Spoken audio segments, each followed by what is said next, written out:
नमस्कार 9 हम लोग बहुपद पर चर्चा कर रहे थे। तो अब अगला अभ्यास जो पढ़ना है हमें बहुपद में गुणनखंड हम लोग पढ़ रहे थे और एक नया तरीका कि मध्य पद को बांटकर 3 पद दिए होंगे, 3 पद में हम मध्य पद को बांटेंगे और किस तरह से बांटेंगे ये हम लोग प्रश्नों के माध्यम से ही समझेंगे। जैसे पहला प्रश्न है यहाँ पर x² - 7x + 12। इसको देखते हैं हम लोग अच्छे से। x² - 7x + 12। तो इस तरह से अगर हमें एक द्विघात समीकरण मिलता है तो उसमें एक मध्य पद होगा, जैसे यहाँ पर 7, एक हमारा अचर पद होगा 12। तो अचर पद है, 7 हमारा है मध्य पद। तो हम क्या करते हैं, पहले अचर पद के टुकड़े करते हैं, 2-2 गुणनखंड करते हैं सिर्फ। और ध्यान रखना है गुणनखंड ऐसे नहीं करेंगे जैसे 12 को लिख दिया हमने 2 × 2 × 3, 2 दूनी 4 तियां 12, तो इस तरह से नहीं लिखना है। क्यों? इस तरह से करने में 12 के 3 टुकड़े हो गए, हमें कितने बनाने हैं? 2 ही। तो 2-2 टुकड़े क्या होंगे 12 के? 1 और 12 हो सकते हैं, ठीक। और क्या हो सकता है? 2 और 6 हो सकते हैं। और क्या हो सकता है? 3 और 4 हो सकते हैं। और कुछ नहीं, और फिर रिपीट हो जाएंगे। इस तरह से 12 के ही हमारे 3 टुकड़े हो सकते हैं। तो अचर पद के हम इस तरह से गुणनखंड देख लेंगे कि किन 2 पदों का गुणनफल है ये। अब फिर हमें देखना है उन टुकड़ों में से, जैसे पहले में टुकड़े क्या है? 1 12, दूसरे में 2 6, तीसरे में 3 4, इनमें से किनका योग या अंतर हमारा 7 आ रहा है। यहाँ पर हमारा मध्य पद क्या है? 7। तो क्या 1 और 12 से किसी तरह 7 आएगा? 1 और 12 को अगर जोड़ दें तो 13 बनता है, 1 और 12 को अगर हम घटा दें तो 11 बनता है। तो इनसे हमारा 7 नहीं आ रहा है। 6 और 2 से देखें, 6 और 2 को जोड़ दें तो 8 आ रहा है, 6 से 2 घटा दें तो 4 आ रहा है। तो इनसे भी हमारा 7 नहीं आ रहा। 3 और 4 देखें, तो 3 और 4 को जोड़ दें तो हमारा 7 आ रहा है, घटाने की बात ही नहीं। तो 3 और 4 को जोड़ने से 7 आ रहा है और 3 और 4 को गुणा करने से 12 भी आ रहा है, यानी कि यही वाला टुकड़ा सही है। पहले इतना हमें देखना है। अब हमें क्या करना है? 7 की जगह पर 3 + 4 लिख देना है। तो ये पूरा समीकरण ऐसे ही x² - 7 की जगह लिखेंगे 3 + 4 x + 12, सिर्फ 7 की जगह ब्रैकेट खोल देंगे चिन्ह से ध्यान रखते हुए, स्क्वायर -3x - 4x + 12। अब हमारे यहाँ पर देखेंगे 4 पद बन गए। पहले दोनों में हम देख लें क्या कॉमन मिल रहा है, तो x कॉमन, तो क्या होगा हमारा? x - 3।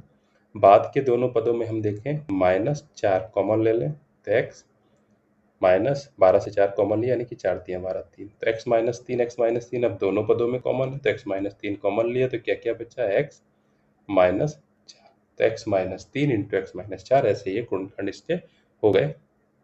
तो जो पहला प्रश्न था x - 3 x - x - 4, तुम्हारा ये सी वाला विकल्प सही है। इसी तरह से दूसरे में हम x² - 5x + 6, इसके गुणनखंड देखेंगे तो 6 के टुकड़े हो जाएंगे 1 × 6। 1 और 6 का योग तो 7 होगा, लेकिन 6 में से 1 घटा दे तब हमारा 5 आ रहा है। तो 5 को हम क्या लिखेंगे? 6 - 1। तो x² - 5 को लिखेंगे 6 - 1x + 6। हल करेंगे तो x² - 6x + x + 6।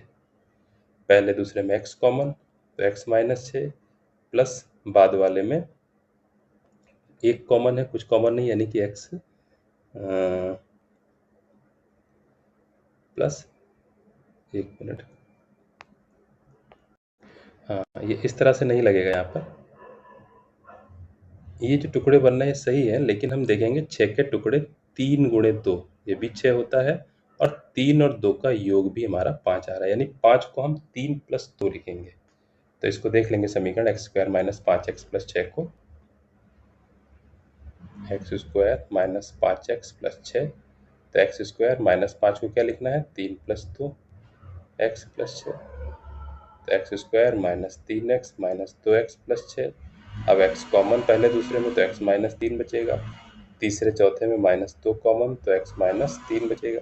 x - 3 दोनों में कॉमन ले लेंगे तो x - 2 बचेगा। तो x - 3 × x - 2, तो ये हमारा विकल्प हो जाएगा पहला वाला ये। तो ध्यान देंगे, अब 6 और 1 का अंतर भी 5 आ रहा था, लेकिन यहाँ से चिन्ह की गड़बड़ी हो रही थी गुणनखंड करने में। तो हमें योग यहाँ पर देखा तो 3 और 2 का जोड़ 5 आ रहा, 3 दूनी 6 भी है, तो उससे ये प्रश्न लगा। तो अगला फिर इसी तरह से है 15। 15 के गुणनखंड हम देखें 1 और 15 या 3 और 5, 3 5 15, और 5 और 3 का अंतर जो है हमारा 2 आ जाएगा। 5 - 3 तो 2। तो हम लोग यहाँ पर देखेंगे 2 को हम क्या लिखेंगे, 5 - 3, तो क्या बन जाएगा हमारा x² plus 5 - 3 into x minus 15। इसको हल कर लेंगे, गुणनखंड आ जाएंगे। इसी तरह 24, तो 24 में हम देखें तो यहाँ पर बन जाएगा 8 × 3 = 24, और 8 और 3 का जोड़ जो है वो भी 11 है। तो हम क्या लिखेंगे, p² माइनस 11 को लिखेंगे 8 + 3p प्लस 24, और इसको हल कर लेंगे। इनके गुणनखंड करने हैं यहाँ पर।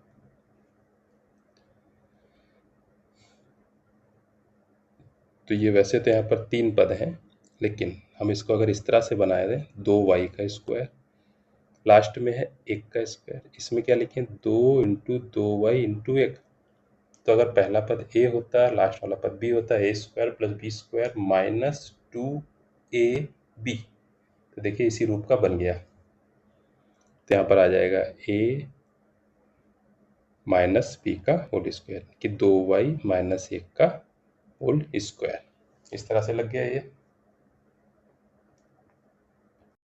देखिए यहाँ पर बटे में आ रहा है, तो इसका अच्छा तरीका यह है कि हम 1/6 कॉमन ले लें। तो जैसे ही हम 1/6 कॉमन लेंगे तो हमारा क्या बन जाएगा, 6x² प्लस x माइनस 1, ये बना। अब हम यहाँ पर देखें तो यहाँ पर बताने से एक चीज़ यहाँ पर रह गई थी, तो एक हमारा द्विघात समीकरण बना। अब द्विघात समीकरण में हम क्या करते हैं, अचर पद और x² के गुणांक की गुणा करते हैं। ये चीज़ शुरू में बताने से रह गई थी। यहाँ पर अचर पद है 1, गुणांक है x² का 6, तो 1 और 6 की गुणा करेंगे, तो 1 × 6 उत्तर आया 6। अब 6 के ऐसे टुकड़े करेंगे जिनका योग या तो x का गुणांक क्या है यहाँ पर, 1 है, तो जिनका योग या तो 1 है या अंतर, तो 6 के टुकड़े हो गए 3 और 2, और 3 और 2 का अंतर भी 1 आ रहा है, तो 1/6, तो हमारा क्या हुआ 6x²। 1 को हम क्या लिखेंगे, 3 - 2 x माइनस 1, इसी को हल करते जाएंगे हम लोग।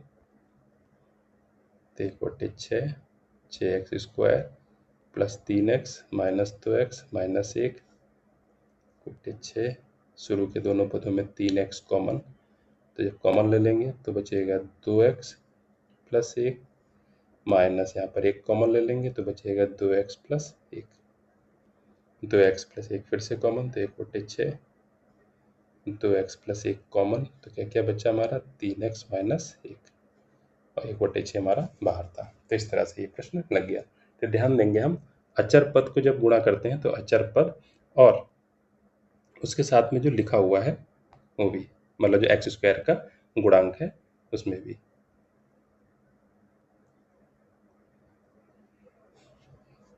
जैसे यहाँ से हमने बात शुरू करी थी, तो इसमें क्या हुआ, x² माइनस 7x प्लस 12। यहाँ पर x² का जो गुणांक था वो हमारा 1 था, अचर पद 12 था, तो 12 और 1 की गुणा होने से भी हमारा जो उत्तर 12 ही रहता है, इसलिए 12 के टुकड़े निकाले थे। जिसमें x² का गुणांक होगा उसको भी अचर पद से हम लोग गुणा कर देंगे।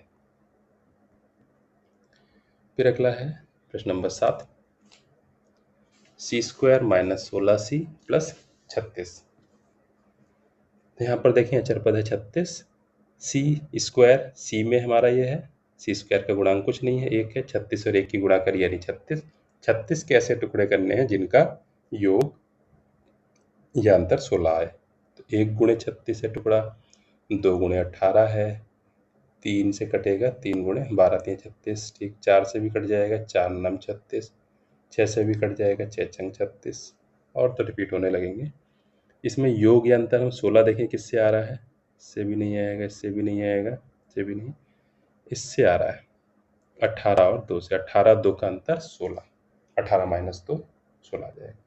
तो हमें क्या लिखना है, सी स्क्वायर प्लस 16 की जगह लिख देना है 18 माइनस 2 सी माइनस 36। ब्रैकेट खोल देंगे, पहले दूसरे में कॉमन ले लेंगे और तीसरे चौथे में कॉमन ले लेंगे। इसी तरह से यहाँ पर भी 1 और 36 की गुणा 36 और 36 के टुकड़े जिनका योग्य अंतर 13 है। तो इसी प्रश्न में लगाया हमने सातवें में, 13 किससे आ रहा है, 9 और 4 से। तो 9 और 4 का योग 13 आ रहा है, तो 13 को हम क्या लिखेंगे यहाँ पर, 9 प्लस 4x। बाकी 36 तो था ही हमारा और शुरू में x स्क्वायर था ही, हल कर लेंगे इनको, लग जाएगा। ठीक है, बाकी प्रश्न हम लोग